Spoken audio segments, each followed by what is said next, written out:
So he's not worried about the fit in Philadelphia. Stan Van Gundy, are you worried about that fit? Oh, I'm not worried about the fit. I do worry a little bit about Philly's depth now. I mean, they just don't have a lot of people beyond, in my mind, beyond those three guys, Embiid, Simmons, and Butler, and J.J. Redick. After that, it gets a little dicey. Now, this is something that I keep hearing people say, and I'm not going to lie to you. I'm going to have to fight back Please on don't this lie now. to me.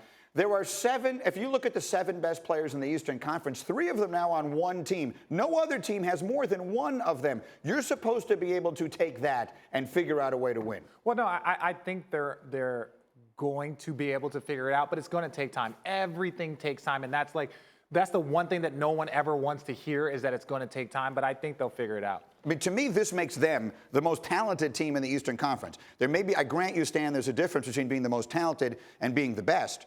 But they're the most talented, so why couldn't they be the best team in the East? Well, I think it puts them into the mix, but I don't think they're there yet with Toronto, Milwaukee, and even Boston with the slow start. I think those teams are all deeper. They've all got more experience. I think those teams are still better. They did, talk about the style and all the kinds of things. They trade away Covington, they trade away Saric, so those are their outside shooters.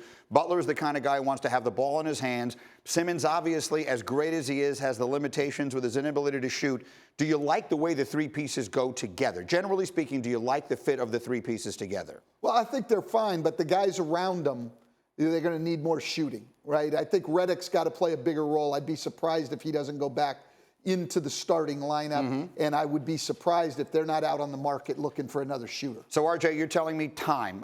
By the end of this season, where you look at the big teams in the Eastern Conference, let's say there are 4 of them right now, where do you think Philly will be pegged? I think they're a conference finalist. I don't know who they're going to knock off, but I think they're a conference finalist because, like you said, Ben Simmons is one of the great players, but he doesn't, late game, you can't have the ball in his hands. So now you have a weapon. I think Jimmy Butler is a top 10 guy in this league when it comes to finishing games, probably top 7. He's a guy that you want the ball in his hands to take the big shots and to make the right plays. Ben Simmons wasn't that guy. Now they have that guy. They have a guy who will guard your best player every single night, right, for 48 minutes. I mean, but I think sometimes I'm on Twitter yesterday arguing with people that Jimmy Butler is overrated. People are out of their minds. I think Butler is, he is as valuable a piece on a team as you could almost possibly have. Yeah, and a very competitive guy. And like Richard said, very good down the stretch in games. He's been in big situations. He's got that experience more than anybody other than Redick on Philly's roster. So he adds to that. I think it really helps him. I still think those other teams are a little bit better, though. All right, that'll be fascinating to me. You could put him on Tatum. You could put him